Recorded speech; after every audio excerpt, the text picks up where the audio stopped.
ओम ब्रह्मदेवाय नमः। ओम ब्रह्मदेवाय नमः। पुत्र गणेश, आश्चर्य की बात है, इतनी लंबी यात्रा के बाद भी तुमने भोजन की बात नहीं की पुत्र। क्या हुआ? कहाँ खोए हुए हो तुम? खोया हूँ? नहीं तो माता, मैं तो भोजन की प्रतीक्षा कर रहा हूँ। माँ, मुझे और बल्ली को अनुमति दीजिए ना। आज देवर जी के लिए भोजन हम तैयार करेंगे। हाँ माँ, और फिर अपने ही हाथों से उन्हें भोजन कराएंगे भी। उचित है। ओम ब्रह्मदेवाय नमः। ओम ब्रह्मदेवाय नमः। ओम ब्रह्मदेवाय नमः। ओम ब्रह्मदेवाय नमः। भोजन करने की तो प्रबल इच्छा है मुझे, किंतु ये स्वर ये मुझे बारंबार विचलित कर रहा है। प्रभु का ध्यान कहाँ है?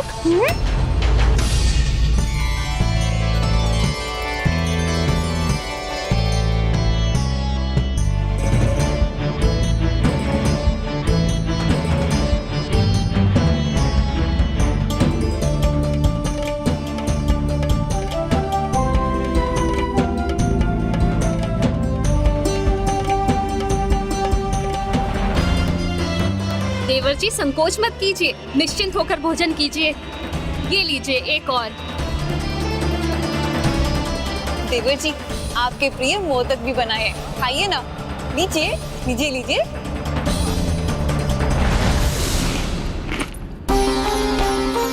और ये हमारे लड्डू भी खाइए।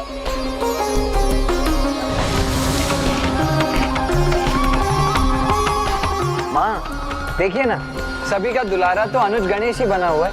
मुझे तो जैसे सब भूल ही गए। भूले हुए तो आप थे स्वामी, हम दोनों को। देवर जी ने ही तो आपको हमारा स्मरण कराया था, इसीलिए अधिक दुलार के अधिकारी है। ओम ब्रह्मदेवाय नमः। ओम ब्रह्मदेवाय नमः। ओम ब्रह्मदेवाय नमः। ओम ब्रह्मदेवाय नमः। ओम ब्रह्मदेवाय नमः। ओम ब्रह्मदेवाय। आहा, आनंद आ गया। देवर जी, आपको भी भोजन में आनंद आया ना?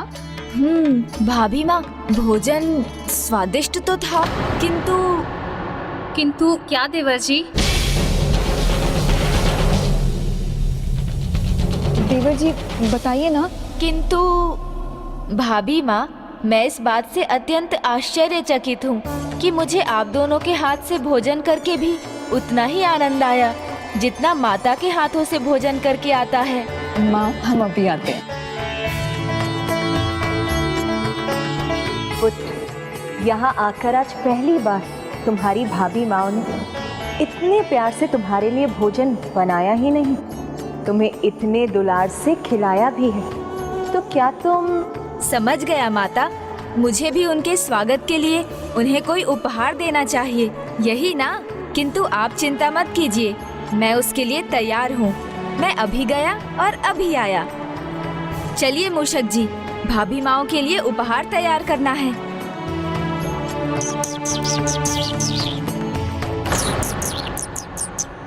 यहाँ सुख के इन क्षणों में मैं अपनी शंकाओं से मुक्त नहीं। प्रभु, क्या हुआ? आप किसी बात को लेकर चिंतित है क्या? नहीं मूषक जी, कुछ नहीं। चलिए उपवन चलते हैं। जी प्रभु।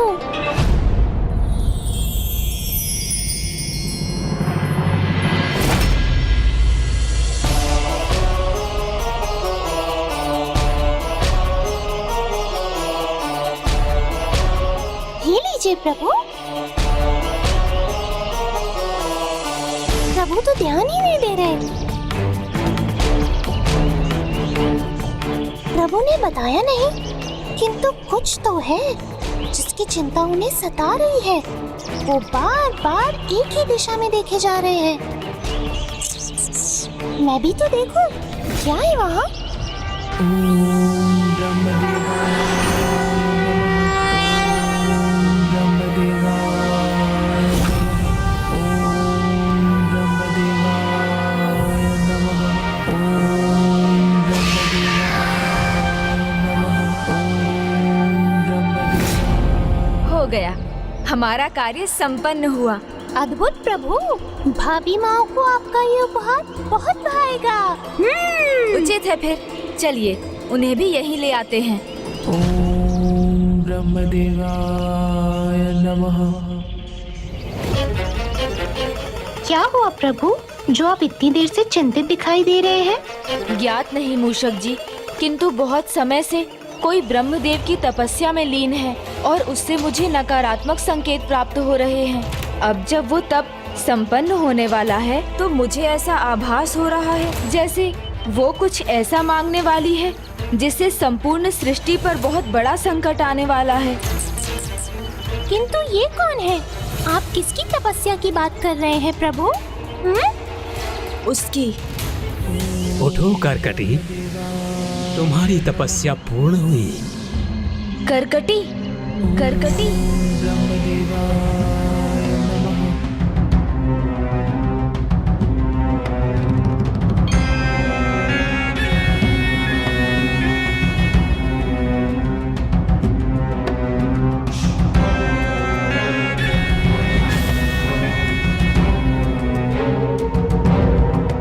क्या इच्छा है तुम्हारी? क्या वरदान चाहती हो करकटी? मैं सहस्त्रों वर्षों से भूखी हूँ। अब मुझे इस भूख को मिटाना है, इसलिए इतना कठोर तप किया मैंने। किंतु मेरी भूख को मिटाने का क्या उपाय है? क्या मांगू मैं? क्या हिमालय पर्वत से भी विशालकाय होने का वरदान मांग लूं, जिससे एक ही बार में पंछियों के संपूर्ण झुंड को अपने मुख में समाकर उन्हें अपना आहार बना सकूं? नहीं, इतना पर्याप्त नहीं।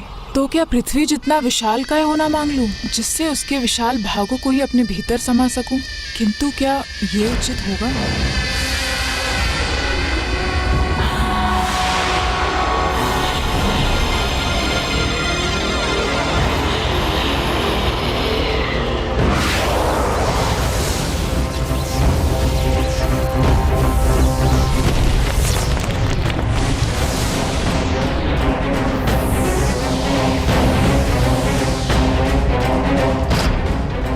नहीं, इस छोटी सी पृथ्वी से मेरा क्या होगा?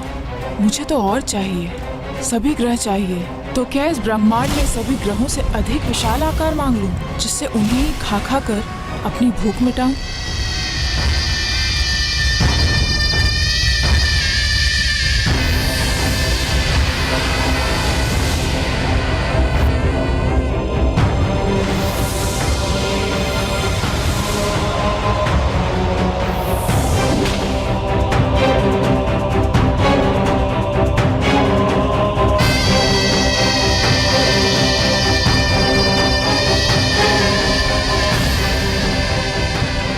नहीं, जितनी विशाल हो जाऊंगी मेरी भूख भी उतनी ही विशाल होगी। ये भी पर्याप्त नहीं, तो मुझे और कुछ चाहिए। प्रभु, ये इतनी देर से क्या चिंतन कर रही है? कोई वरदान क्यों नहीं मांग रही है? किसी भी निर्णय से पहले चिंतन तो आवश्यक है, किंतु अति चिंतन किसी को भी भटका सकता है। अत्यधिक चिंतन का परिणाम या तो अत्यंत उचित होता है या अत्यंत अनुचित। अब देखना ये है मूषक जी कि इसके अत्यधिक चिंतन का परिणाम क्या होगा। सहस्त्र वर्षों की तपस्या से कुछ भी असंभव नहीं है। उसका फल तुम्हें अवश्य मिलेगा। जो भी वरदान चाहती हो करकटी, मांग लो। मुझे तो कुछ ऐसा चाहिए जो अनंत काल तक मेरी भूख को मिटा दे, जहाँ भूख से अधिक भोजन हो।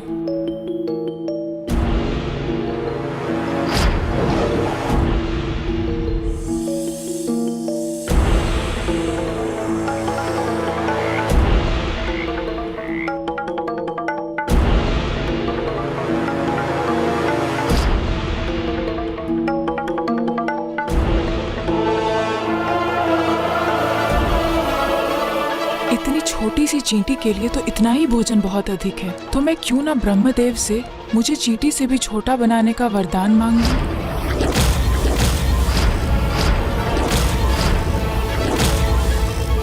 हाँ, उचित है। यदि तुम्हें ज्ञात हो गया है कि तुम्हें क्या चाहिए, तो मांग लो जो तुम्हें मांगना है। प्रभु, मुझे सूक्ष्म रूप धरने का वरदान दे दीजिए प्रभु।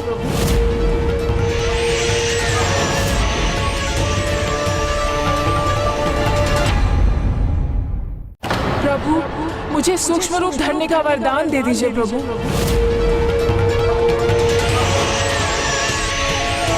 सूक्ष्म? कितनी मूर्खता है ये। आप व्यर्थ चिंतित थे प्रभु। इतना चिंतन करने पर भी बस यही वरदान मान सकी ये मूर्ख। नहीं मूषक जी, ये मूर्ख नहीं, इसने सबसे सूक्ष्म होने का वरदान मांगकर एक प्रकार से सबसे विशाल होने का वरदान मांगा है प्रभु ब्रह्मदेव से। तुम सूक्ष्म रूप चाहती हो करकटी, किंतु क्यों? प्रभु, मेरे इस विशाल का आकार में यदि मैं पंछियों के अनेकों झुंड का भी आहार कर लूं, तो भी मेरी भूख कभी शांत नहीं होती। किंतु मेरे सूक्ष्म होने पर मेरे लिए थोड़ा भी बहुत होगा। आकार छोटा हो तो कम भोजन ही पर्याप्त है, किंतु जब उसी प्राणी में लोभ का भाव जाग जाए तो पर्याप्त भी उसके लिए अपर्याप्त हो जाता है। फिर वो अपनी भूख के लिए नहीं, अपने निजी आनंद के लिए खाता है और किसी को कष्ट देने में भी संकोच नहीं करता। प्रभु, मेरे इस विशाल काय शरीर से जगतवासियों की हानि ही होती है। कोई वस्तु हो, मनुष्य हो या पशु हो, व्यर्थ ही मेरे चरणों तले मसले जाते हैं प्रभु।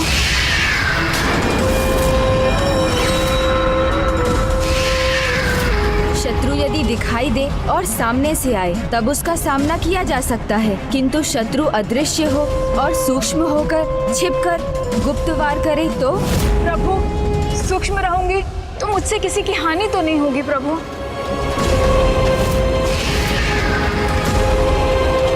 हानि ही हानि होगी, क्योंकि जिसके आने का आभास भी ना हो वो तो विशाल सेना से भी अधिक हानिकारक है। ना उससे संघर्ष किया जा सकता है, ना उसे पकड़ा जा सकता है और ना ही उससे बचकर भागा जा सकता है। तब तो प्रभु ब्रह्मदेव को उसे ऐसा वरदान कदापि नहीं देना चाहिए। घबराइए नहीं, अमरता नहीं चाहिए मुझे।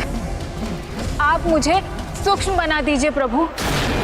मुझे ये वरदान दीजिए कि मैं सुई अर्थात सूचिका की नोक से सहस्त्रों गुना सूक्ष्म बन जाऊं और जल, वायु, स्पर्श किसी भी प्रकार से और विशेष रूप से प्राण वायु से किसी के भी शरीर में प्रवेश कर उसके हृदय, उसके फेफड़ों और उसके अन्य भागों को अपना आहार बना सकूं प्रभु।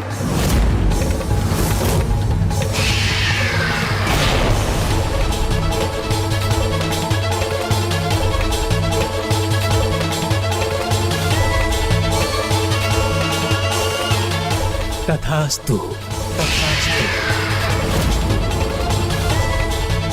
मैं तुम्हें वरदान देता हूँ कि मेरे अंतर ध्यान होते ही तुम सूक्ष्मतम जीव सूचिका बन जाओगी और वह उपसर्ग से युक्त तुम भी सूचिका कहलाओगी, भी सूचिका कहलाओगी। धन्यवाद प्रभु।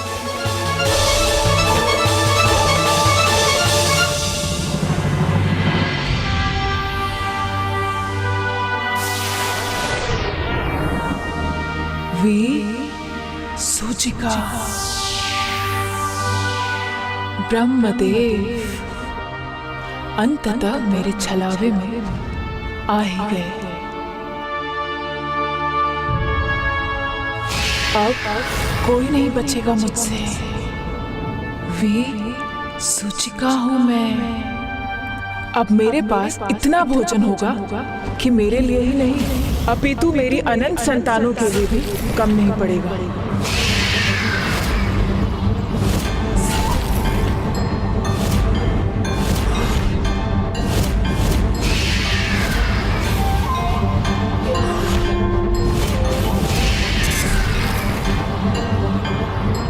मेरी आशंका सत्य हो गई। अब कहीं अपनी भूख मिटाने के लिए ये कोई संकट ना उत्पन्न कर दे। बस यही एक इच्छा है मेरी। किस इच्छा की बात कर रहे हैं देवर जी?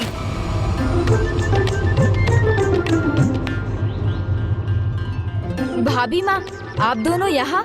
हाँ, माँ ने कहा कि आपके प्रिय देवर जी आपके लिए कोई उपहार बना रहे हैं। तो हम कैसे रुक पाते? चले आए यहाँ आपको ढूंढते ढूंढते।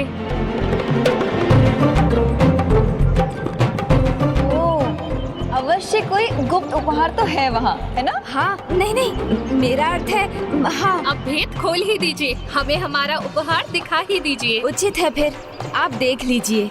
ये है उपहार, आशा है आपको भी अच्छा लगेगा।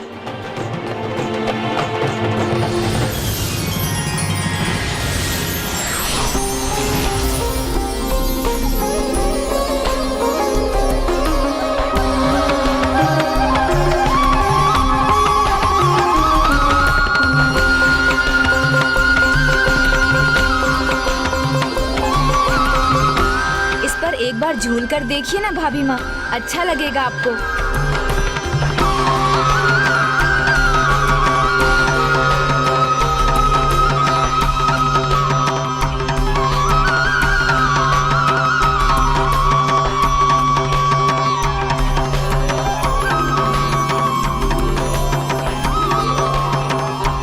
अब बताइए, आप मेरे उपहार से प्रसन्न है ना भाभी माँ? आपने जिस प्रकार इसे इतने सुंदर पुष्पों से सज्जित किया है, वो मुझे अधिक पाया है। तो मैं इस झूले को प्रतिदिन इसी प्रकार सज्जित करता रहूंगा। कैलाश में तो अनेक सुंदर पुष्प हैं।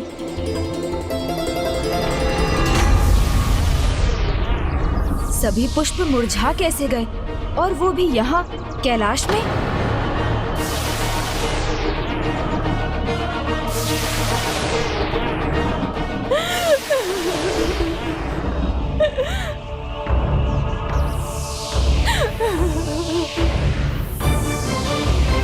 ये क्या? ये तो जैसे सृष्टि ही मुरझा गई है।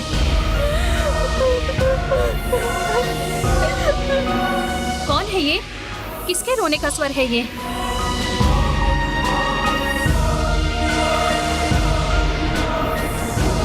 इस सृष्टि इतनी दुखी क्यों दिखाई दे रही है? समझ गया किसका क्रंदन है ये। भूमि माता।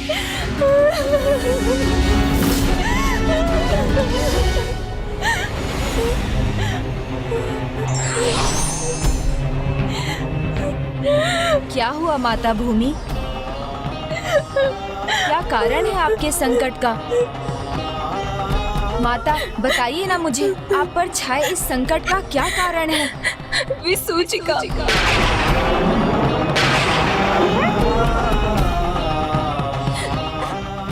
प्रभु ब्रह्मा जी के वरदान का अनुचित लाभ उठा रही है वो।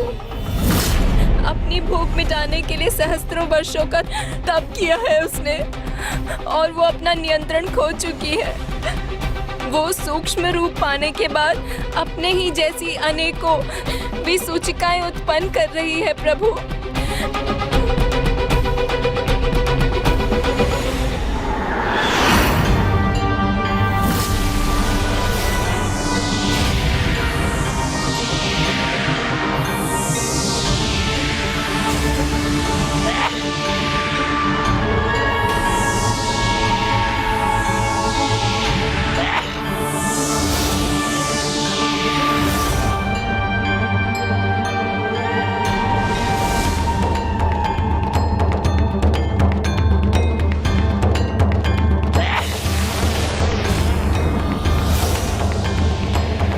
इतनी छोटी सी, अब ना कोई मुझे देख सकेगा, ना मेरा कोई अहिति कर पाएगा।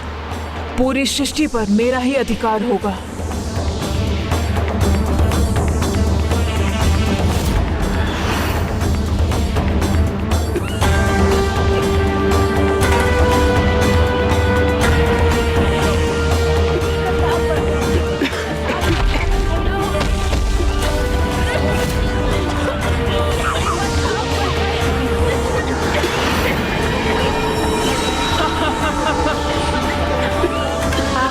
आहार, मुझे और आहार चाहिए।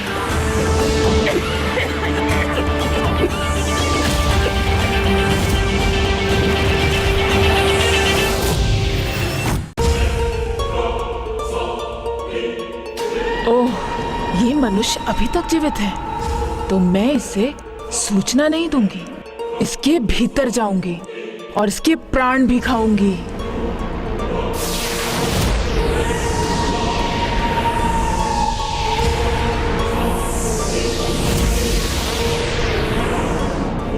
प्रभु, मेले और मंडी ही नहीं, उस हर स्थान तक पहुंची है जहां पर मनुष्य एकत्रित होते हैं।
खोलिए माँ, मेरी माँ की सहायता कीजिए ना, इनको क्या हो गया? कोई तो मेरी सहायता कीजिए, मेरी माँ की। माँ उठिए ना माँ, क्या हुआ आपको? आंखें खोलिए माँ, माँ। प्रभु, यदि ये विसूचिका यहाँ इसी प्रकार फैलती रही तो बिना किसी युद्ध के, बिना किसी दिव्य अस्त्र के प्रभाव के, बिना किसी प्रलयंकारी दुर्घटना के संपूर्ण संसार ही नष्ट हो जाएगा। प्रभु, हे प्रभु गणेश जी, रक्षा कीजिए।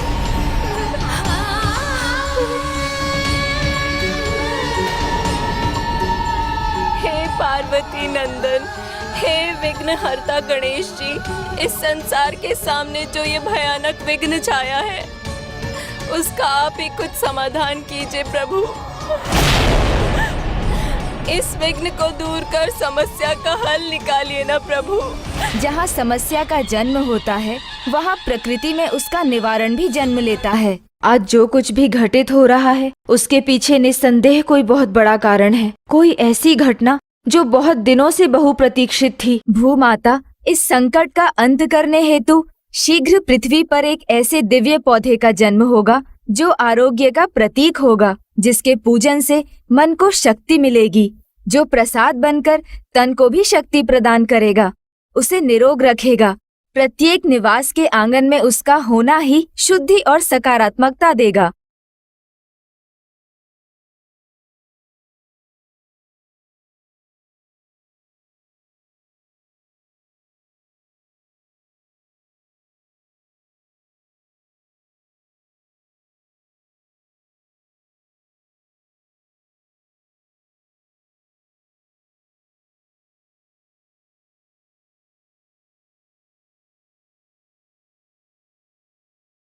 मान लीजिए, आज जो कुछ भी हो रहा है, उससे तुलसी के आगमन की भूमिका तैयार हो रही है। तब तक तो विसूचिका संपूर्ण सृष्टि को नष्ट कर चुकी होगी। नहीं माता, मेरे होते हुए वो एक प्राणी का भी अहित नहीं कर सकती।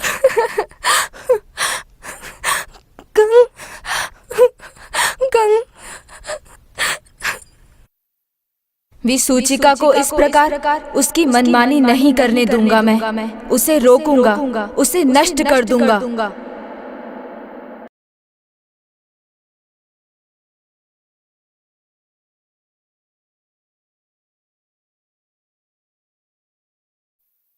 सृष्टि पे इस संकट का कारण मेरा वरदान है जो मैंने विसूचिका को दिया है। तो अब गणेश उसे कैसे रोकेंगे? उन्हें तो ये भी ज्ञात नहीं कि वो कौन है और इन्हें नष्ट करना असंभव है।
प्रणाम प्रभु गणेश जी।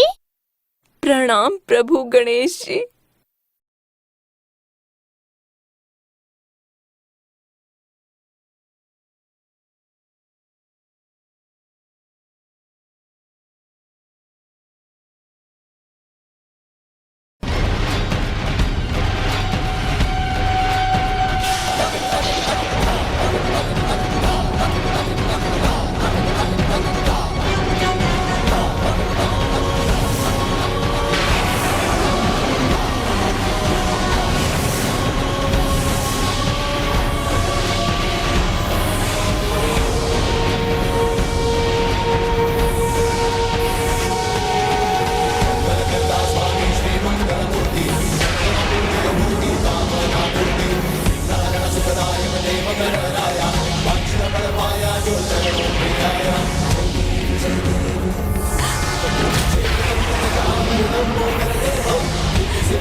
पुत्री, अभी मैं स्वस्थ हूँ, चिंता मत करो, संकट टल गया।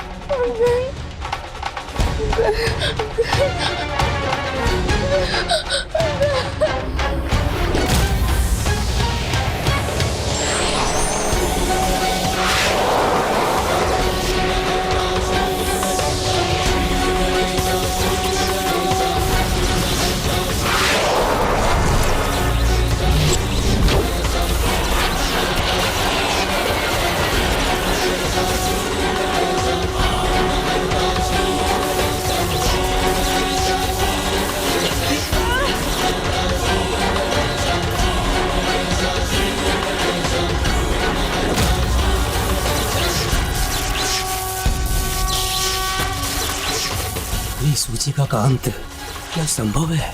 विसूचिका, अब अपना अंत स्वीकार करने के लिए तैयार हो जाओ।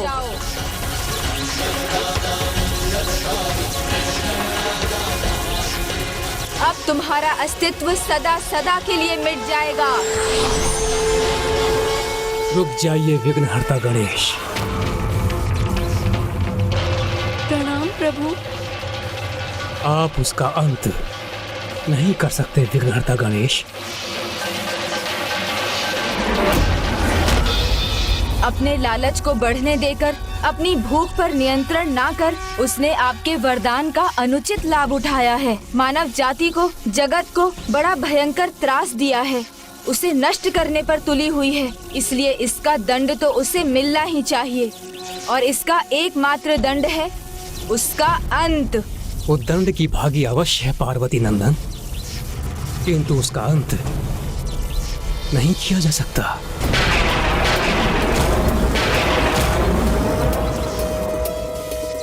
किंतु क्यों ब्रह्मदेव, क्यों नहीं किया जा सकता उसका अंत? क्योंकि विसूची का स्वयं प्रभु नारायण की शक्ति है।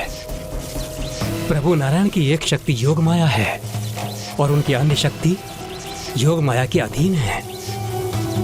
उनमें से एक शक्ति की ही स्वरूप है कर्कटी यानी विसूची का।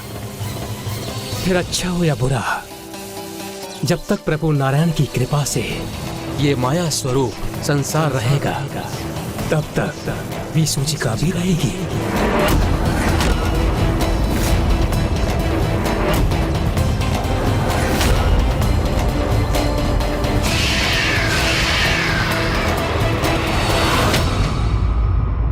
प्रभु नारायण की एक शक्ति योग माया है और उनकी अन्य शक्ति योग माया के अधीन है। उनमें से एक शक्ति की ही स्वरूप है कर्कटी यानी विसूचिका। फिर अच्छा हो या बुरा, जब तक प्रभु नारायण की कृपा से ये माया स्वरूप संसार रहेगा तब तक विसूचिका भी रहेगी। इसी कारण उसे अमृतत्व का वरदान मांगने की आवश्यकता ही नहीं थी। किंतु ब्रह्मदेव वो क्षमा योग्य नहीं। उसने दुर्बल, असहाय मनुष्यों को, वृद्धों को, बालकों को सभी को संक्रमित किया है। यहाँ तक कि प्रभु भक्ति में लीन प्रभु भक्तों को भी नहीं छोड़ा। यदि मैं इसे ना रोकता तो ये सभी को संक्रमित कर संपूर्ण मानव जाति का संहार कर देती।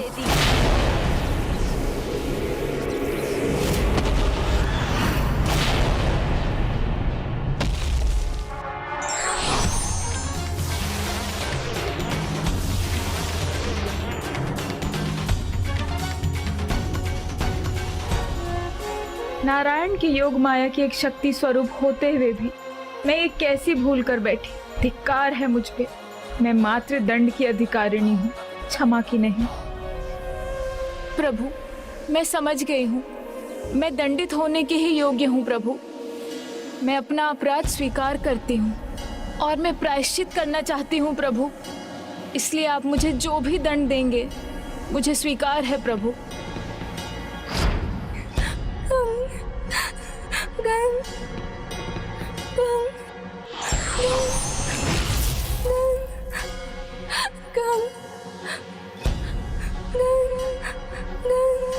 गंग गंग गंग गंग गंग गंग।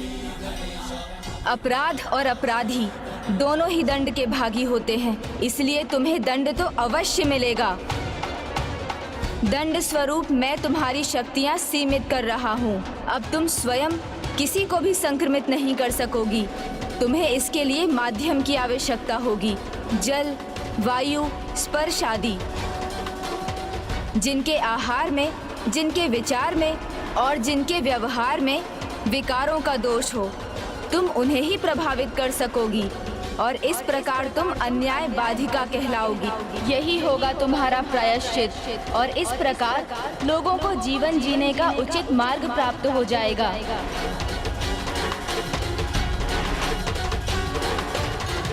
प्रभु मुझे आपका ये दंड स्वीकार है प्रभु।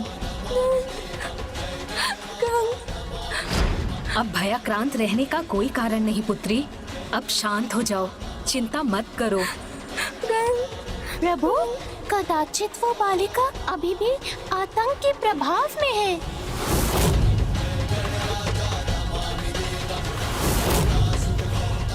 संकट मिट जाने के पश्चात जो भय अंतर समाकर वहीं रह जाता है, उससे मुक्ति पाना सरल नहीं होता।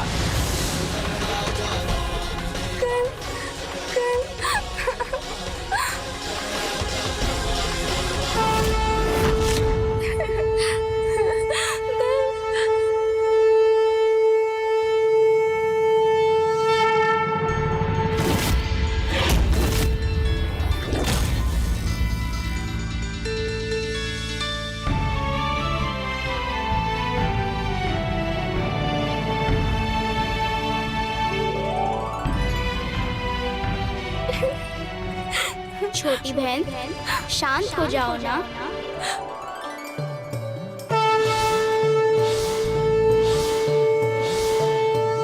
गणेश। हाँ बहन, तुमने तो मुझे पहचान लिया। मेरा नाम गणेश ही है और प्रभु गणेश जी के नाम के प्रताप से ये संकट टल गया है। हे दिव्य बालक, आप अवश्य ही कोई महात्मा है। मेरी पुत्री की सहायता कीजिए। ये मेरी नन्ही बालिका है। आप इसकी आतंक की अवस्था से इसे बाहर निकालिए। बहन, अब तो कोई संकट नहीं, तो अब भयभीत रहने का कोई कारण नहीं। वो क्या था? क्या हुआ था? वो भूल थी, विसूचिका की भूल, जिसके कारण महामारी का प्रकोप छाया हुआ था। किंतु चिंता ना करो, प्रभु गणेश जी ने सब ठीक कर दिया है।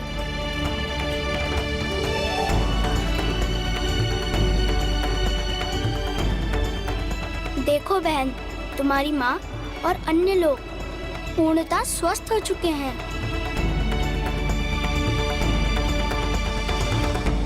ओम गणेशाय नमः। ओम गणेशाय नमः। ओम गणेशाय नमः। आपकी भक्ति में इतनी अपार शक्ति है कि प्रभु ने आपकी प्रार्थना सुन सबके जीवन का विघ्न हर लिया। तो क्या भक्ति की शक्ति से ऐसी महामारी में अपनी रक्षा की जा सकती है जो एक से दूसरे में, दूसरों से अन्य सभी में एक एक कर फैलती जाती है? जिनके पास भक्ति की शक्ति है, आचार, विचार और व्यवहार में स्वच्छता की सदाचार का परिचय है, प्रभु ऐसे व्यक्ति की सदैव रक्षा करते हैं। तो क्या इतना पर्याप्त है? नहीं बहन, इसके अतिरिक्त हमें अपने गृह की स्वच्छता का भी ध्यान रखना अनिवार्य है। इसलिए नमक के जल से अपने निवास को स्वच्छ रखना और अपने निवास के बाहर गौ माता के गोबर का लेप लगाना, जो शुभ ही नहीं होता अपितु अशुद्धता, कीटाणुओं और कीट से हमें ही नहीं हमारे निवास को भी सुरक्षित रखता है। किंतु कलयुग में दुराचारी, अन्यायी एवं दुर्गुणों से भरे मनुष्यों की अधिकता होगी। यदि उनका प्रभाव सदाचारी व्यक्तियों पर हुआ तो उनके लिए मैं एक मंत्र देता हूँ। स्वच्छता के नियमों का पालन करते हुए उन्हें इस मंत्र का जाप करना होगा।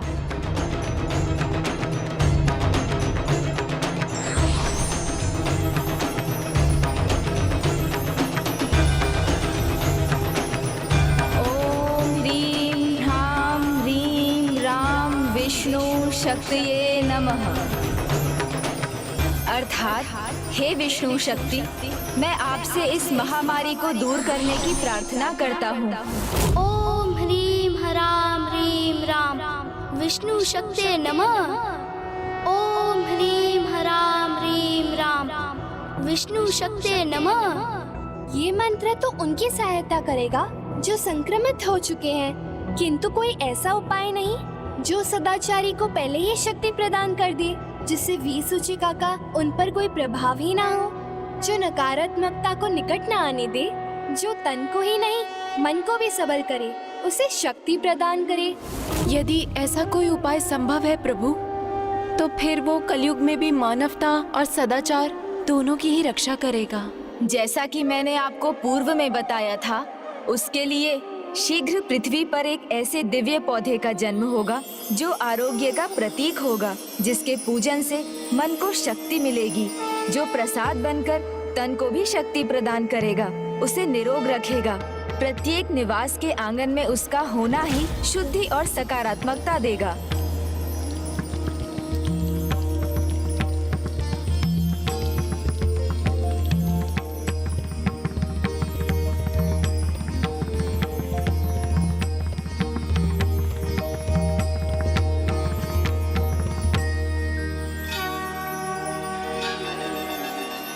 ये पौधा निवास के लिए ही नहीं, जो उसे प्रसाद रूप में ग्रहण करेंगे उसका भी रक्षा कवच बनेगा। कोटि कोटि धन्यवाद आपका बाल महात्मा। आपने तो यहाँ स्वयं आकर विघ्नहर्ता के समान हमारे सारे विघ्न हटा दिए। माँ, आपको स्मरण नहीं इन्होंने क्या कहा था? ये गणेश ही तो है।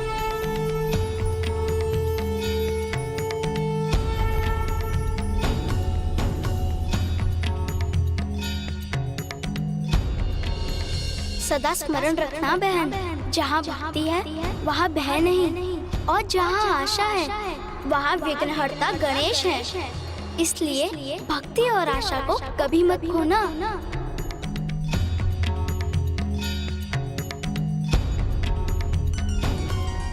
प्रभु, मुझे उचित पथ दिखाने के लिए आपको शत शत नमन। अब मैं उस पथ से कभी नहीं भटकूंगी। हे विघ्नहर्ता गणेश जी, मुझे इस विघ्न से उबारने के लिए आपका कोटि कोटि धन्यवाद।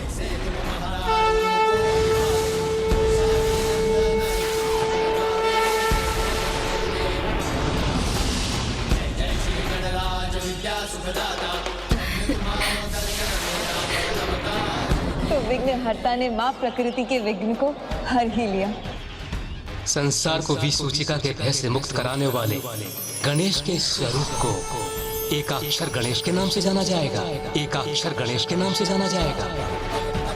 हे एकाक्षर गणेश, मैं भी आपका धन्यवाद करता हूँ और साथ ही ये घोषणा करता हूँ कि जिस गंग मंत्र का उच्चारण करके उस बालिका ने आपका आह्वान किया था वो एकाक्षर मंत्र कहा जाएगा। वो एकाक्षर मंत्र कहा जाएगा। और मैं आपको आशीर्वाद देता हूँ कि जिस प्रकार आपने उस नन्ही सी बालिका को साहस दिया, उसी प्रकार आपके एकाक्षर मंत्र गंग का उच्चारण कर आपके एकाक्षर गणपति स्वरूप का स्मरण करने वाले भक्तों पर किसी महामारी, किसी युद्ध, दुर्घटना अथवा ऐसे किसी संकट का प्रकोप कभी नहीं होगा। और संकट ही नहीं, अपितु उस संकट के प्रभाव से मन में बसे भय से भी छुटकारा मिलेगा। ओम गंग ओम गंग ओम गंग गंग। इस संसार के सामने जो ये भयानक विघ्न छाया है, इस विघ्न को दूर कर समस्या का हल निकालिए ना प्रभु। इस संसार के सामने जो ये भयानक विघ्न छाया है। शीघ्र पृथ्वी पर एक ऐसे दिव्य पौधे का जन्म होगा जो आरोग्य का प्रतीक होगा, जिसके पूजन से मन को शक्ति मिलेगी।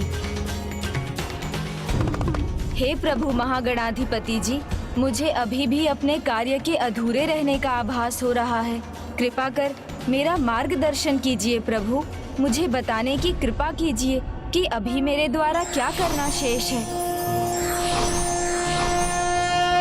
ओम सिद्धि बुद्धि सहिताय महागण। प्रणाम प्रभु महागणाधिपति जी। नमः। गणेश, आपने उचित समझा। आपका कार्य अभी संपन्न नहीं हुआ और उसे पूर्ण करने के लिए आपको एक नवीन कथा का भाग बनना होगा, जिसके लिए आपको परिवार से दूर वन में माँ गंगा के तट पर तप करना होगा। मैं आपको आपके तप की सफलता का आशीष देता हूँ।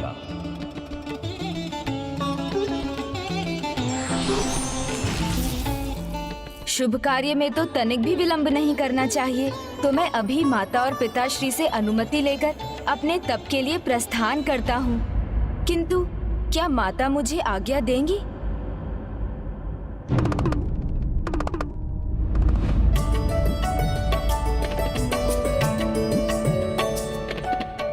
यही मना रहा हूँ कि माता मुझे ना रोके, जाने दें। क्या हुआ पुत्र गणेश? जब से तुम 20 सूचिका रूपी संकट को दूर करके लौटे, चिंता में ही खोए हुए हो। हाँ देवर जी, जब से आपने हमें झूला उपहार में दिया है, तब से तो आप अनुपस्थित ही हैं। क्या बात है गणेश, किस विचार ने तुम्हें इतना गंभीर बना दिया? पिताश्री, माता, कुछ समय के लिए मुझे यहाँ से दूर तप करने जाना है। नहीं पुत्र, मैं तुम्हें अचानक यूं कहीं नहीं जाने दूंगी। और अब तो हमें तुम्हारे विवाह की तैयारी भी करनी है। किंतु माता, विवाह का तो विचार भी नहीं है मेरे मन में। मुझे तप के लिए जाना ही होगा, ये अनिवार्य है। और वैसे भी मैं तो अभी बालक ही हूँ, मेरी इच्छा विवाह की है ही नहीं। मुझे तो ब्रह्मचर्य व्रत का पालन करते हुए ही अपना जीवन बिताना है। ओह, तो क्या अब तुम भी वही हट करोगे जो तुम्हारे भ्राता ने किया था? नहीं पुत्र, तुम तो मेरी हर बात स्वीकार करते हो ना, तो अब तुम मेरे लिए कोई कठिनाई मत खड़ी करो। ये तो माँ ने सर्वथा उचित कहा है अनुज गणेश। वैसे भी विवाह के लाभ तो तुम ही ने मुझे समझाए थे, तो अब तुम स्वयं विवाह से पीछे नहीं हट सकते। किंतु माता। किंतु परंतु कुछ नहीं पुत्र, मैं कुछ नहीं सुनना चाहती। मैं तुम्हें कहीं नहीं जाने दूंगी।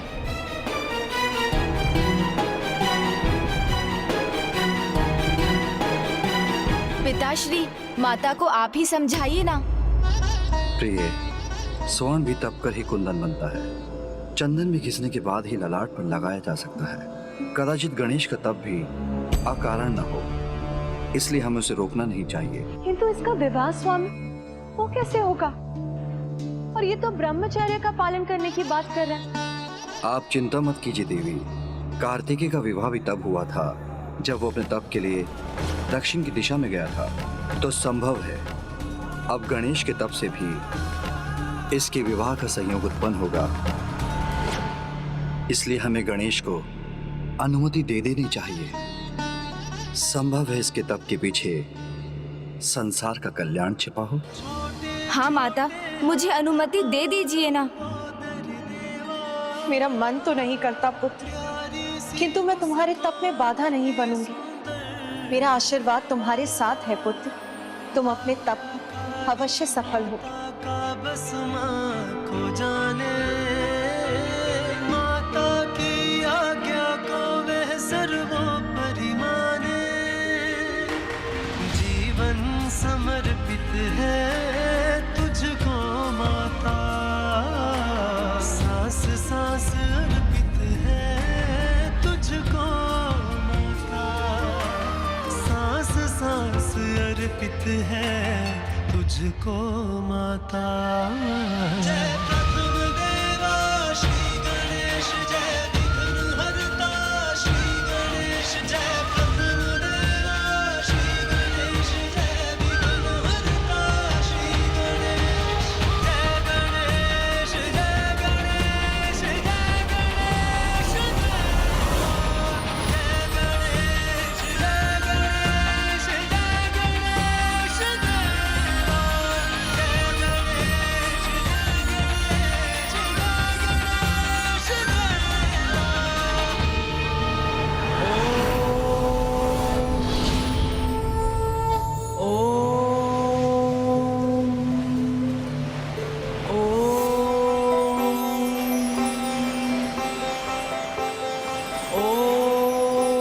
नारायण नारायण। ये कौन है तेजस्वी तपस्वी जिसके तप से सूर्य जैसे तेज का विस्तार हो रहा है?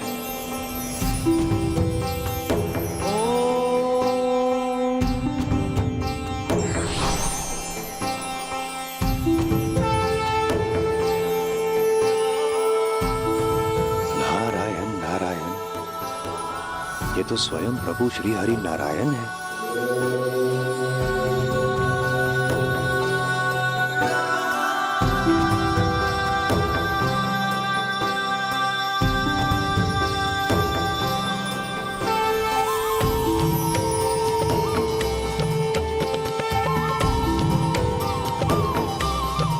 प्रभु श्री हरि नारायण नहीं, पंच मुकुटधारी श्री कृष्ण है।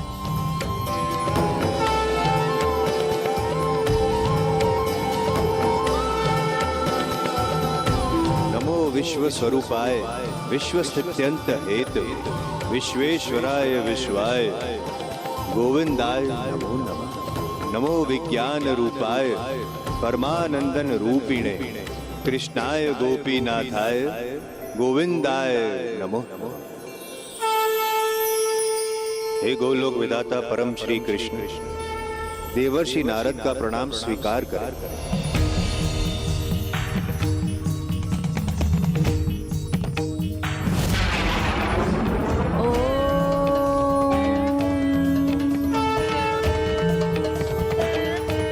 नारायण नारायण, क्षमा कीजिए प्रभु, किंतु आप किस रूप में है ये स्पष्ट ज्ञात क्यों नहीं हो रहा है मुझे।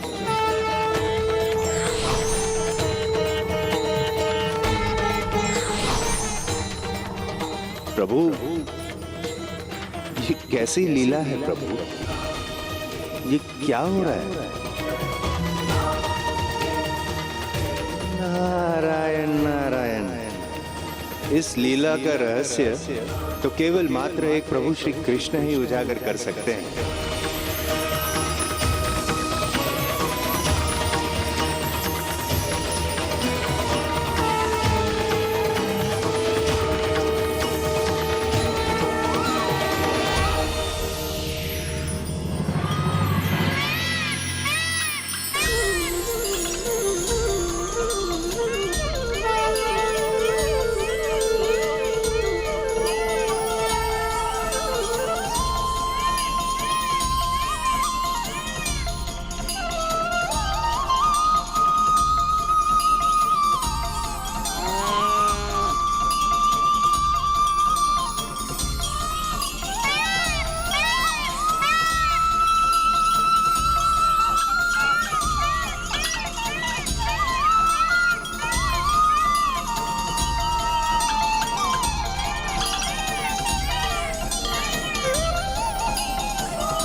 अद्भुत।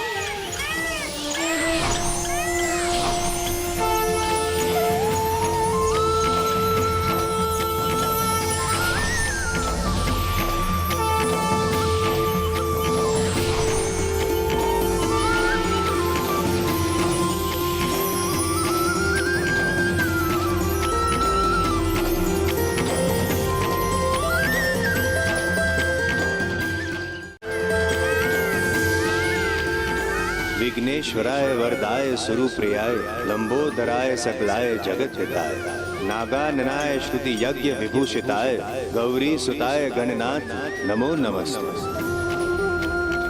प्रणाम श्री गणेश। व्यक्ति जिस भाव दृष्टि से सृष्टि को देखेगा, सृष्टि उसे वैसी ही दिखेगी। और भाव दृष्टि का बदला जा सकता है, और दृष्टि का भाव बदलते ही सृष्टि भी बदल जाती है। इसीलिए तो पाषाण में भी हमारे दर्शन हो जाते हैं। इसीलिए तो गणेश में मेरे और मुझ में गणेश के दर्शन हो रहे हैं आपको देवश्री।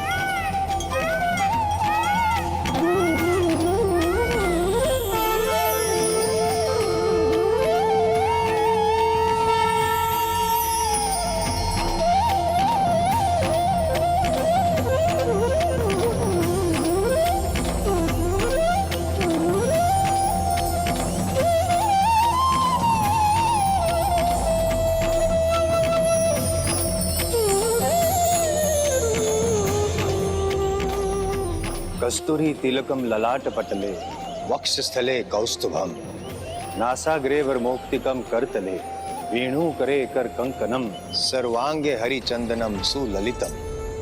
ये लीला आपकी है लीलाधर या परम श्री गणेश जी की?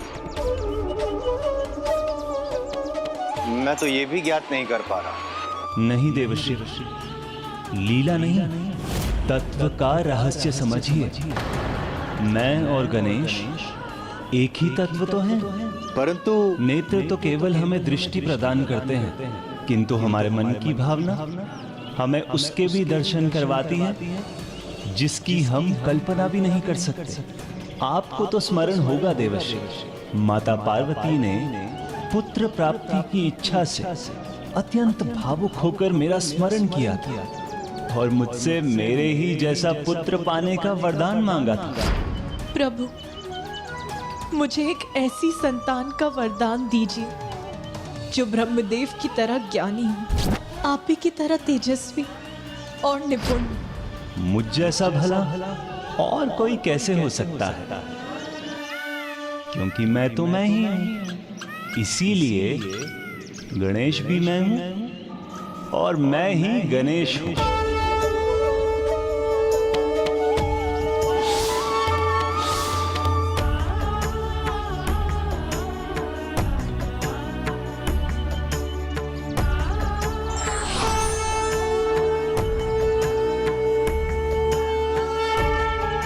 नारायण नारायण, समझ गया प्रभु, किंतु इस लीला के पीछे भी कोई रहस्य अवश्य है। देवर्षि नारद, आपसे भला सत्य कहां छिप सकता है? आपने उचित समझा, संसार की बुद्धि और युक्ति दोनों के ही स्वामी गणेश ही हैं, और वो तो विधि और विधान दोनों के कारण भी हैं। और अब स्वयं गणेश ही रचेंगे विधि का नया विधान।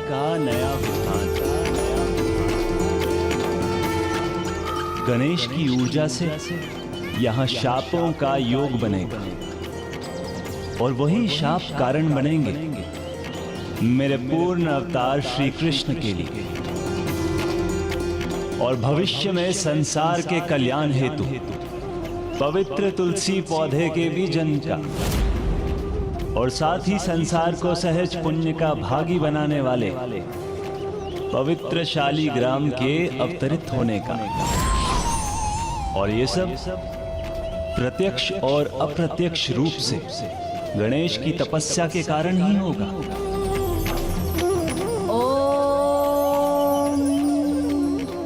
तुलसी वृक्ष के उत्पन्न होने की यात्रा तो आज यहाँ गोलोक से ही आरंभ होगी।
गोपियों, इसमें से एक भी फल उचित नहीं है। मुझे संपूर्ण गोलोक से श्रेष्ठतम फल ही चाहिए।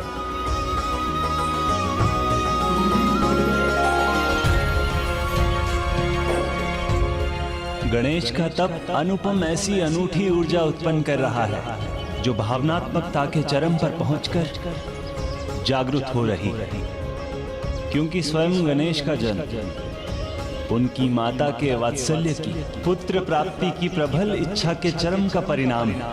और यहाँ सभी पर इस ऊर्जा का अद्भुत प्रभाव होगा जिससे उनकी भावनाओं में एक नवीन ज्वान आएगा और फिर जो होगा वो विधि का नवीन विधान होगा।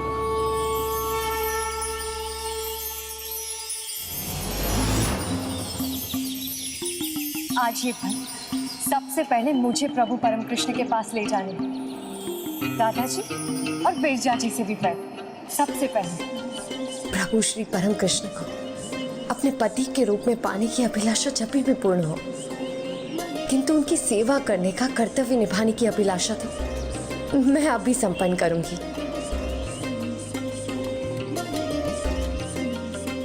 सब मुझे ऐसे एकटक क्यों देख रही है, जैसे तुलसी को कभी देखा ही नहीं। मुझे देखना छोड़िए और जल्दी से मेरी सहायता कीजिए। शीघ्रता कीजिए ना, जाइए।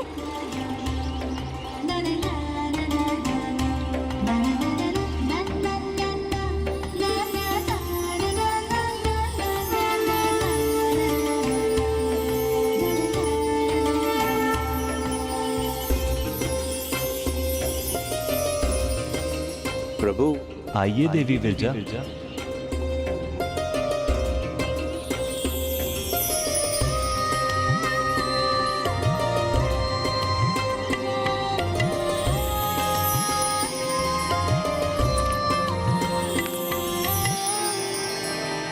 नारायण नारायण। प्रभु की सेवा में गोपियों के आगमन का समय हो गया, अर्थात मेरे प्रस्थान का समय हो गया। किंतु प्रभु, गोलोक तक आया हूँ और आपकी शक्ति मैया राधा के दर्शन से वंचित होकर लौट गया तो आपके दर्शन पाने का दिव्य सुख अधूरा रह जाएगा। प्रभु, मैया कहाँ है? प्रणाम देवर्षि। प्रणाम।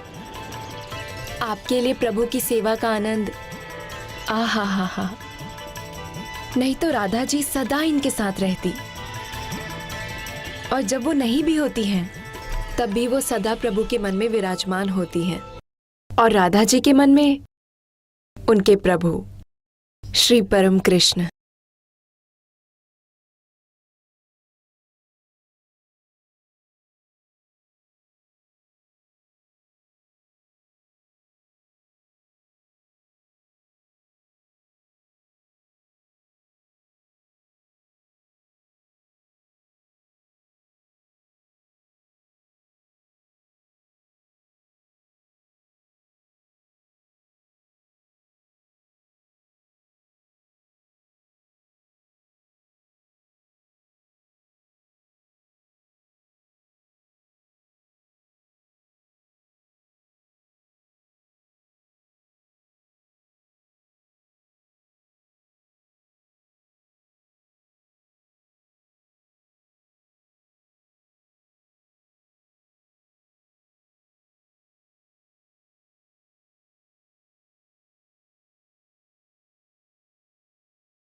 श्री कृष्ण को ये अवश्य भाएगा। आशा नहीं, विश्वास है मुझे।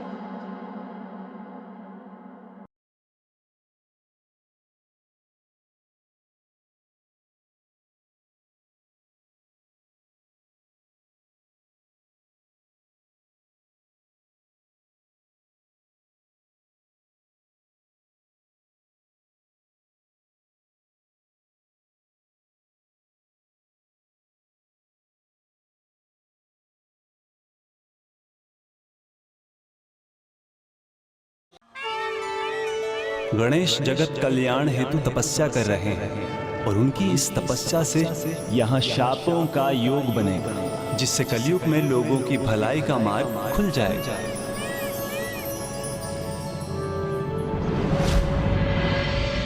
लीजिए प्रभु, आपका ये चित्र पूर्ण हो गया और आपकी मोहक छवि मुझे इसमें स्पष्ट दिखाई दे रही है। किंतु आप यहाँ साक्षात अपनी राधा के पास क्यों नहीं है, मेरे प्रभु श्री परम कृष्ण?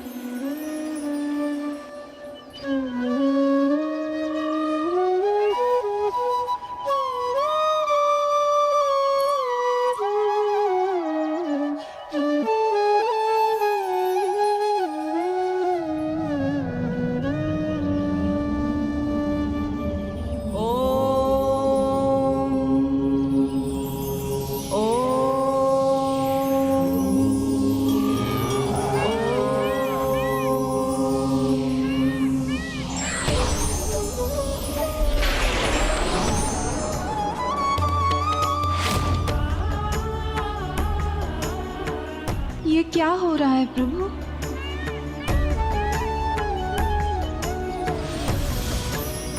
प्रभु,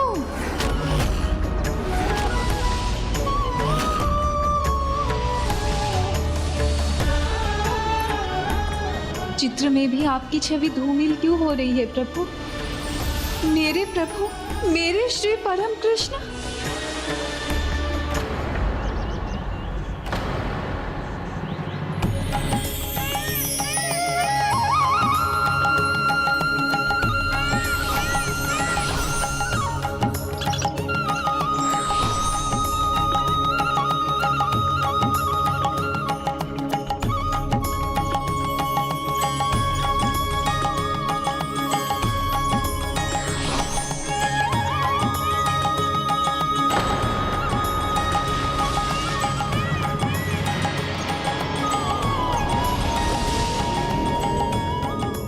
ये क्या हुआ? राधा मैया उनकी छवि प्रभु से दूर कैसे हो गई?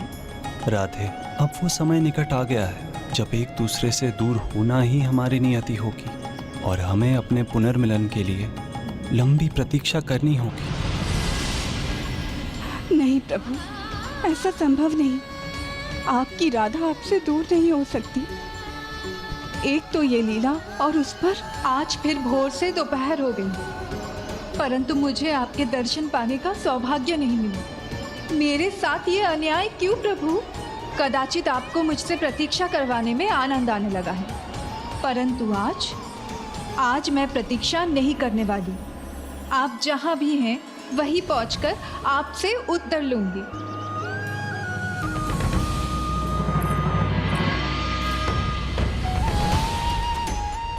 आपके मन में क्या प्रश्न है, ये मुझे ज्ञात है देवर्षि।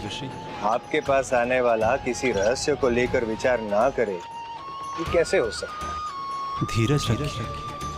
समय के साथ आपको आपके सभी प्रश्नों के उत्तर प्राप्त हो जाएंगे। मेरे प्रश्नों का उत्तर मुझे मिले ना मिले कोई बात नहीं, किंतु माँ राधा के दर्शन किए बिना मैं नहीं लौटूंगा। अवश्य देवर्षि। नारायण नारायण।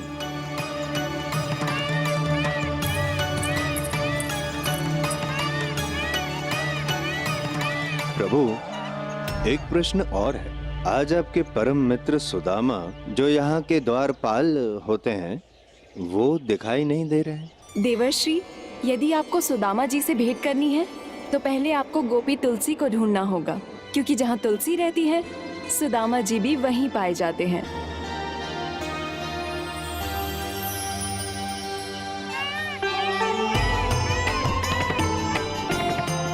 क्योंकि जहाँ तुलसी रहती है सुदामा जी भी वहीं पाए जाते हैं।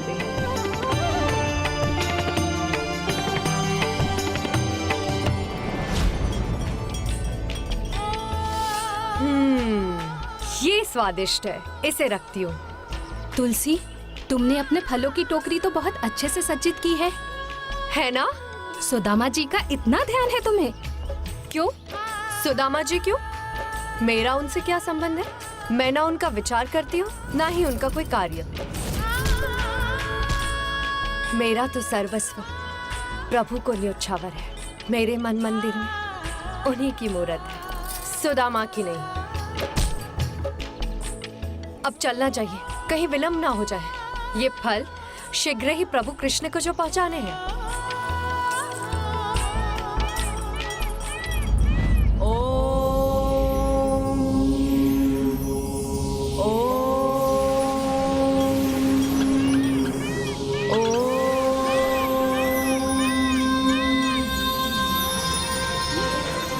अद्भुत,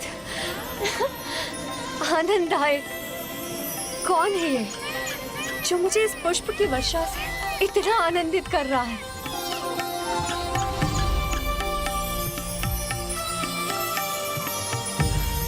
इतना सुंदर मोरपंख, इसे तो मैं ही रखूंगी।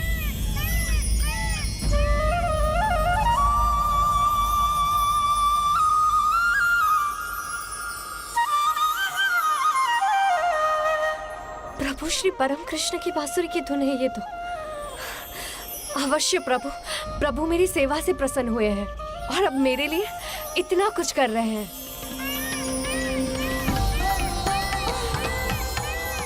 इतने सारे मोरपंख, ये सब मेरे होंगे। अवश्य इसके पीछे प्रभु हैं, वो स्वयं है यहाँ।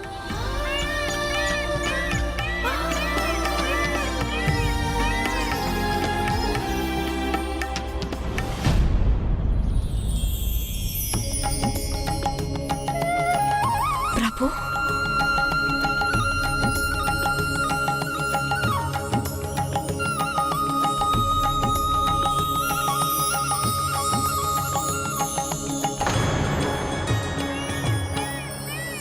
आप सुदामा जी, ये उचित नहीं है।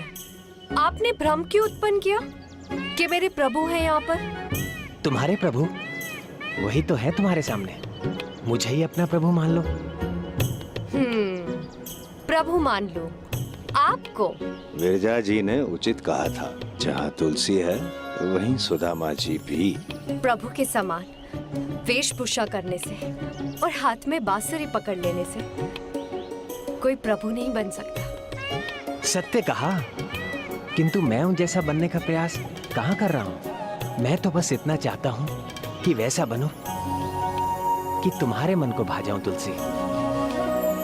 सुदामा जी, कल्पना की उड़ान को यहीं रोक दीजिए, क्योंकि मेरे पास ना व्यर्थ का समय नहीं है। विलंब हो रहा है मुझे। विलंब हो नहीं रहा, विलंब तो हो चुका है।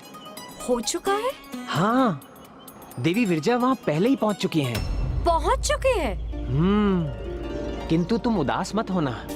कल प्रभु के दर्शन सर्वप्रथम तुम्हें हो, इसका उपाय मैं करूंगा।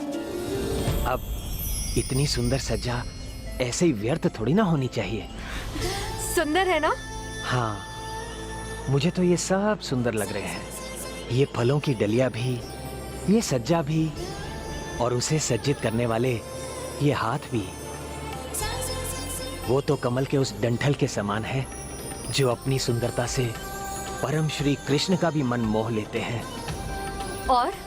और जिसके हाथ इतने सुंदर हों, उसकी तो सुंदरता का वर्णन ही नहीं किया जा सकता। उसकी सुंदरता तो भोर के सूर्य के समान दमकती है, और मुस्कुराहट ऐसी जैसे प्रकृति खिल उठी हो। और जो इस फूलों की डलिया को सज्जित करने वाली है, उसके नेत्रों का तो बखान मैं क्या ही करूं। जैसे ओस की बूंदें सीप के भीतर मोती बनकर अपनी चंचलता का परिचय दे रही हूं।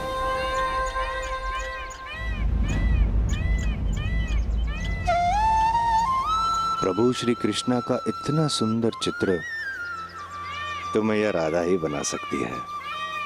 अगर चित्र यहाँ है तो माता राधा यहीं कहीं होनी चाहिए।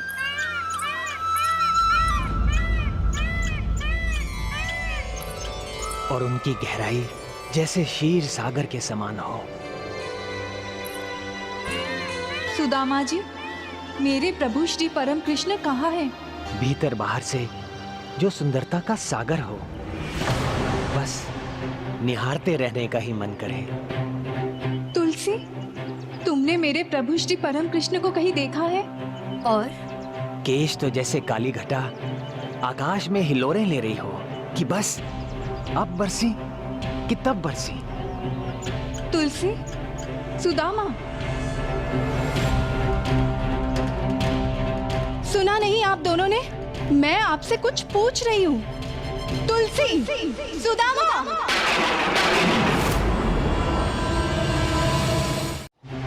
कहाँ है मेरे प्रभु श्री परम कृष्ण? ओह, लगता है प्रभु ने आज भी राधा मैया से प्रतीक्षा करवाई है। अब मैया का क्रोध उन पर फटे, उसे रोकने के लिए मुझे ही कुछ करना पड़ेगा। मैया, प्रभु तो यहाँ नहीं है। हाँ, मैं तो स्वयं उन्हें ढूंढ रही थी, वो कहीं दिखे ही नहीं। मैंने तो स्वयं उनके लिए फल भी सजाए हैं। मैया, कदाचित आप उन्हें यहाँ ढूंढ रहे हैं, किंतु वो आपको वहाँ ढूंढ रहे होंगे।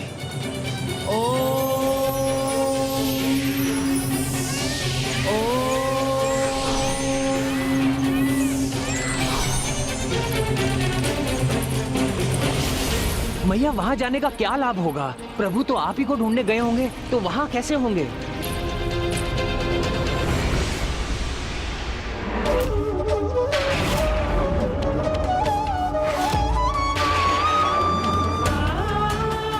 अच्छा, तो ये कारण है मेरी प्रतीक्षा का। विरजा ने आपको रोक कर रखा है यहाँ।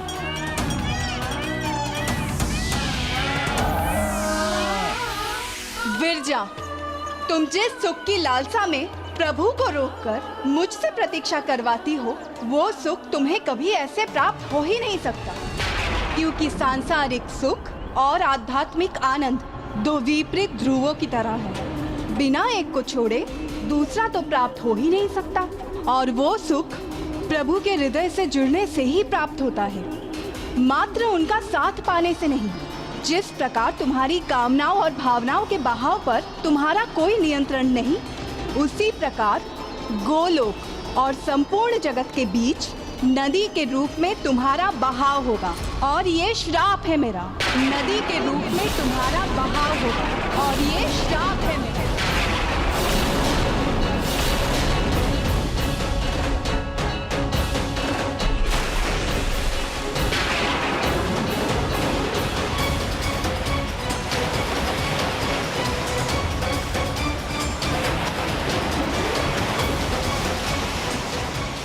गणेश की ऊर्जा से यहाँ शापों का योग बनेगा, यहाँ शापों का योग बनेगा।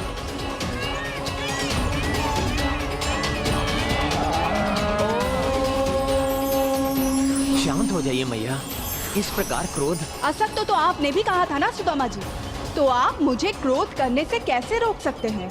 और यही नहीं, जब मैंने आपसे प्रभु को लेकर पूछा तो उत्तर देना तक भूल गए थे आप, क्योंकि आपका ध्यान तो तुलसी में रमा हुआ था। आपका ये आचरण यहाँ गोलोक वासियों को नहीं, असुरों को ही शोभा देता है। तो उचित है, यदि आपको इसी में आनंद आता है तो मैं आपको भी श्राप देती हूँ। भूलोक में एक असुर बनकर आपका जन्म होगा। भूलोक में एक असुर बनकर आपका जन्म होगा।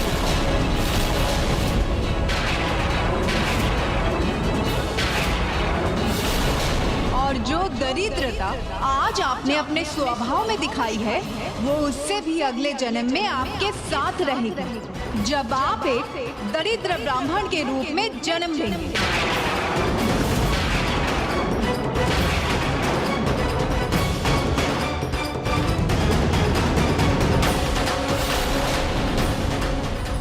नहीं देवी राधा, मुझे भी श्राप ना दे दे, मुझे उनसे क्षमा मांग लेनी चाहिए। और तुलसी, तुम भी तो दोष से मुक्त नहीं। सुदामा के साथ उनके अनुचित आचरण की भागीदार तो तुम भी थे। इतनी चंचलता है तुम्हारे मन में कि प्रभु सेवा से निकलने पर भी उससे भटक गई, वो भी मात्र अपनी प्रशंसा के दो शब्द सुनकर। नाम जपती हो प्रभु श्री परम कृष्ण का, और मन में वास करती है चंचलता, और चंचलता तो मानव स्वभाव है। इसलिए मैं तुम्हें श्राप देती हूँ कि तुम भूलोक पर, कि तुम मानव रूप में जन्म लो, मानव रूप में जन्म लो।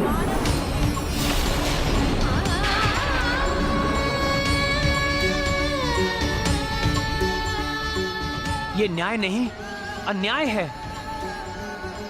हमसे भूल हुई है, ये मैं स्वीकार करता हूँ, किंतु आपने भी क्षमा करने के स्थान पर, हमें समझाने के स्थान पर, हमारी भूल सुधारने के स्थान पर इतने कठोर दंड दे दिए, श्रापों का चक्र चला दिया। और प्रभु आपने भी इस अन्याय में मैया का साथ दिया, शांत रहकर ये होने दिया। एक बार भी मैया को रोका नहीं आपने। तो यदि मैं श्राप का भागी हूं, तो आप भी श्राप के भागी हैं। तो आप भी श्राप के भागी, तो आप भी श्राप के भागी, तो आप भी श्राप के भागी। आप अपने प्रभु के लिए अपने प्रेम भाव के कारण देवी तुलसी के प्रति मेरे प्रेम को समझने में असमर्थ रहे, और भूलोक में जन्म लेने का श्राप देकर हम दोनों को दूर कर दिया। उसी प्रकार मैं भी आपको श्राप देता हूँ। आप दोनों को भी भूलोक में जन्म लेना होगा। भूलोक में जन्म लेना होगा। आप दोनों को भी वियोग सहना होगा। वियोग सहना होगा। हाँ मैया, प्रभु श्री परम कृष्ण और आपको एक दूसरे से बिछोह की पीड़ा सहनी होगी। बिछोह की पीड़ा सहनी होगी।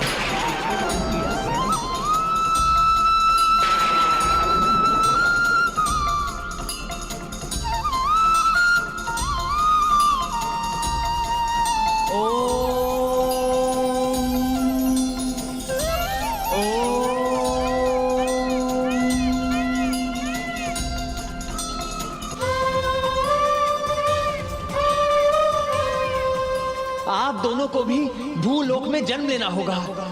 आप दोनों को भी वियोग सहना होगा। ये मैंने क्या कर दिया? कैसा श्राप दे दिया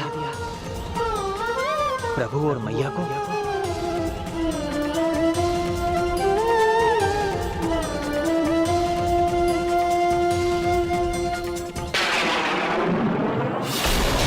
नहीं राधा। प्रभु, मैं आपकी शक्ति हूँ, आपकी प्रत्येक लीला में समान भागीदार भी, ये मुझे ज्ञात है। परंतु आपसे दूर रहना, ये मैं कैसे सहन कर लूं प्रभु? सब संभव है, परंतु आपसे दूर रहना आपकी राधा के लिए असहनीय है। बड़े लक्ष्य की प्राप्ति बड़े त्याग के बाद ही संभव। त्याग ही जीवन में सुधार का आधार बनता है, और ये दायित्व केवल मनुष्य का नहीं, अपितु ईश्वर का भी है। हमें भी जगत कल्याण हेतु परम त्याग करना ही होगा।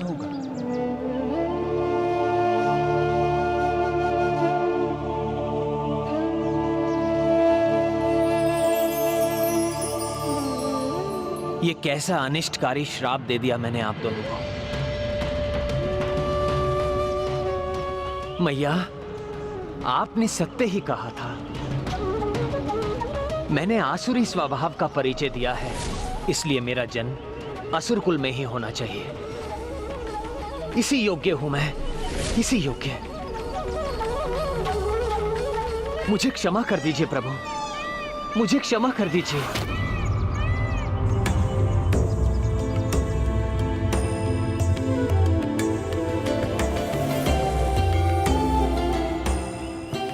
सुदामा, तुम तो मेरे सखा हो, मुझे अत्यंत प्रिय हो, और तुम्हारे मन में भी मेरे लिए सिवाय प्रेम के कुछ नहीं। फिर तुम मेरे साथ कुछ अनुचित कैसे कर सकते हो? आज यहाँ जो भी हुआ वो नियति के अनुसार ही हुआ। वो नियति जिसे स्वयं प्रभु श्री गणेश ही निर्धारित करते हैं, जिसे वो ही लिखते हैं।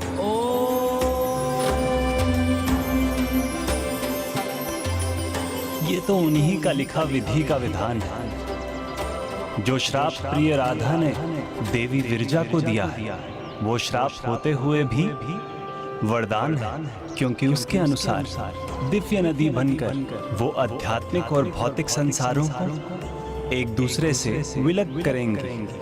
अब गोलोक में उन्हीं को प्रवेश मिलेगा जो सांसारिक सुखों के प्रति अपने सभी आकर्षणों को त्याग कर अध्यात्म की भावना और पूर्ण भक्ति और निष्ठा से विरजा नदी को पार कर आगे बढ़ेंगे। और राधा ने तुम्हें जो श्राप दिया है सुदामा, वो तुम्हारे लिए भी वरदान ही होगा। जिसे तुम वियोग समझ रहे हो, वो वियोग नहीं, तुम दोनों के मिलन का संयोग प्रकट करेगा।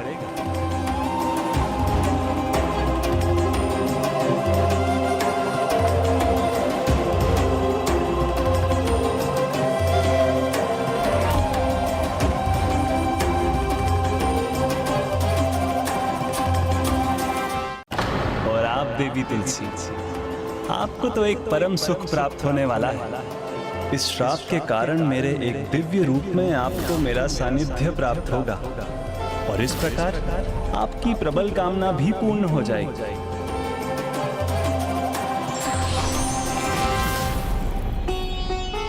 और ये सब श्री गणेश जी के कारण ही हो रहा है।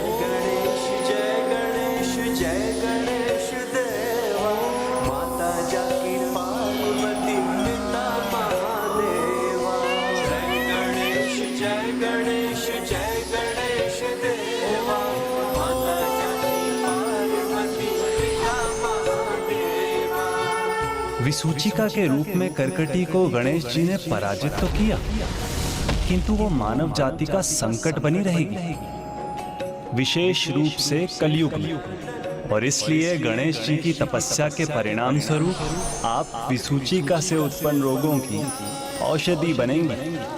मानव जाति के कल्याण हेतु आपका जन्म दिव्य तुलसी पौधे के रूप में होगा और मैं शालिग्राम रूप में प्रकट होऊंगा। ये श्रापों की वृष्टि देगी जग को छाया। जय गणेश जय गणेश जय गणेश देवा। माता जागी पार्वती पिता महादेवा।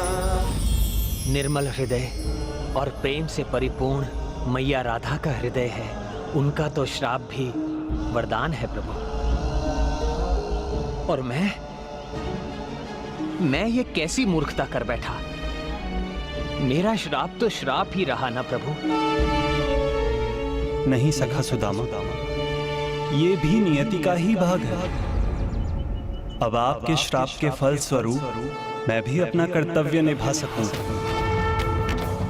और मेरा कर्तव्य तो स्पष्ट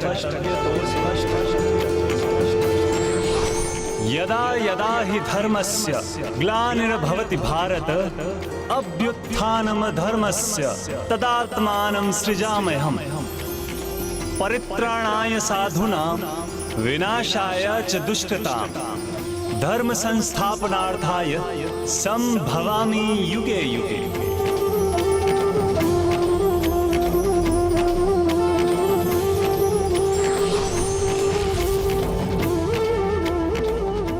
अर्थात जब जब संसार में धर्म की हानि होगी, संतों और साधुओं पर अत्याचार होंगे, तब तब धर्म की रक्षा है मैं अवतार लूंगा और अधर्म का नाश करूंगा। और अब आपके श्राप के कारण मैं श्री कृष्ण अवतार लूंगा, जो मेरे पूर्ण अवतार होंगे। दुराचारी कंस, जरासंध, शिशुपाल के वध का कारण बनूंगा। धर्म युद्ध महाभारत का प्रणेता होऊंगा और पृथ्वी पर धर्म की स्थापना करूंगा। आपकी लीला अपरंपार है प्रभु। नारायण नारायण। ये मेरी ही लीला नहीं है देवर्षि, ये तो श्री गणेश द्वारा रचित नियति भी है, जिसका एक महत्वपूर्ण भाग उजागर होना भी शेष है। अर्थात अभी तक जो हुआ उसको आधार देने के लिए अभी एक मुख्य श्राप तो शेष है। और एक श्राप?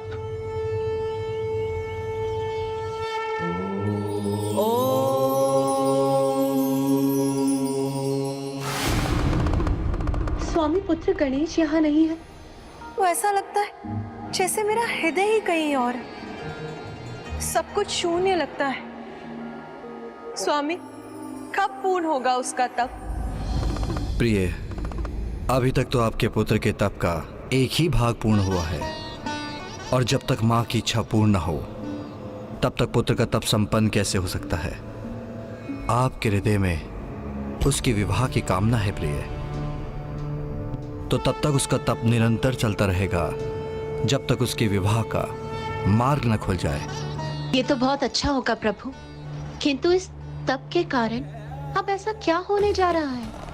तपस्या सच्चे मन से हो तो उससे प्रत्यक्ष या अप्रत्यक्ष रूप में सदा अच्छा ही फल प्राप्त होता है। तो फिर गणेश के तप से तो संसार की भलाई का ही मार्ग खुलेगा। ओम नमो भगवते वासुदेवाय नमः।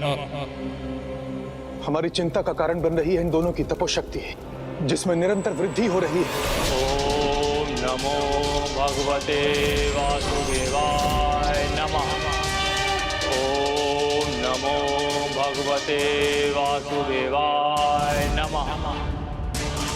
ओम नमो भगवते वासुदेवाय नमः। उसकी तप की ऊर्जा तो अब असहनीय होती जा रही है। हाँ वरुण देव, इन दोनों की तपोशक्ति में मेरी अग्नि से भी अधिक ऊर्जा है। इस स्थिति में तो हम स्वर्ग के भीतर भी प्रवेश नहीं कर सकेंगे। तो कौन मिटाएगा हमारे इस विघ्न को? विघ्नहर्ता प्रथम पूज्य गणेश जी अपनी तपस्या में लीन है। इस समस्या का निवारण करने के लिए हमें उनके पास जाना होगा जिनकी ये दोनों तपस्या कर रहे हैं। प्रभु श्री हरि नारायण, अब मात्र वो ही इस समस्या का समाधान सुझा सकते हैं। शांताकारं भुजगशयनं पद्मनाभं सुरेशं वन्दे विष्णुं भवभयहरं सर्वलोकैकनाथं। प्रणाम श्री हरि नारायण। प्रणाम माता। प्रभु, आपकी चिंता का कारण मुझे ज्ञात है देवराज इंद्र। आप चिंता मुक्त हो जाइए। राक्षस राज दंभ का यज्ञ अब पूर्ण होने ही वाला है। ओम नमो भगवते वासुदेवाय। और महाराज धर्मध्वज की तपस्या भी उसके चरम पर है। ओम नमो भगवते वासुदेवाय नमः। विघ्नहर्ता श्री गणेश का तप जिसका आधार है वो प्रभु श्री परम कृष्ण की ही लीला है, जिसका अपने अगले चरण में जाने का समय आ गया है। धन्यवाद प्रभु।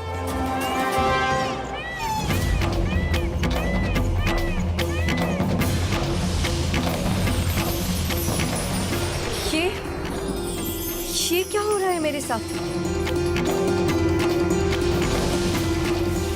मुझे भी विचित्र अनुभव हो रहा है।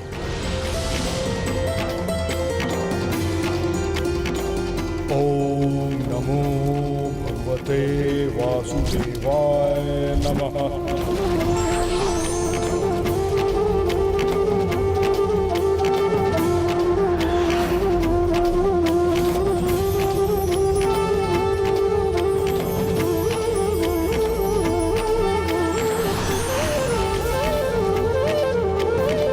संतान प्राप्ति के लिए आपने इतने वर्षों मेरा तप किया, तो अब उस तप के फल को प्राप्त करने का समय आ गया। अब समय आ गया है आप दोनों का भूलोक में जन्म लेने का। यदि आप मेरे तप से प्रसन्न हैं, तो मुझे वरदान दीजिए कि मुझे ऐसा पराक्रमी पुत्र प्राप्त हो जो स्वयं श्री कृष्ण स्वरूप हो, जो त्रिलोक विजेता बने और जो देवताओं से अविजित रहे और सबसे अधिक आपका परम भक्त हो। मैं आपको ऐसे महापराक्रमी, तेजस्वी, परम भक्त पुत्र प्राप्त करने का वरदान देता हूँ, जो राक्षस कुल में जन्म लेने पर भी परम पूजनीय होगा, जिसका नाम शंखचूड़ हो, जिसका नाम शंखचूड़ हो। सुदामा, आप असुर राज दंभ के परिवार में शंखचूड़ के नाम से जन्म लेंगे।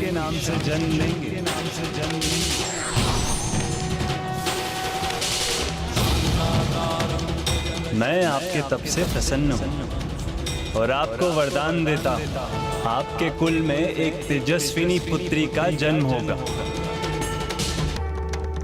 एक ऐसी पुत्री जो यशस्वी होगी, पवित्रता की प्रतीक होगी, जिसका नाम तुलसी होगा। तुलसी होगा।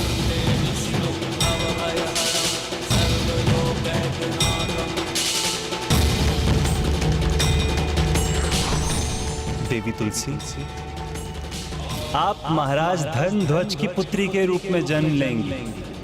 भूलोक के नियमों के अनुसार आपको और सुदामा को अभी की घटनाओं का वहां कोई स्मरण नहीं रहेगा, किंतु मैं आपको आशीर्वाद देता हूं कि मेरे प्रति आपकी भक्ति, आपका स्नेह सदैव बना रहेगा।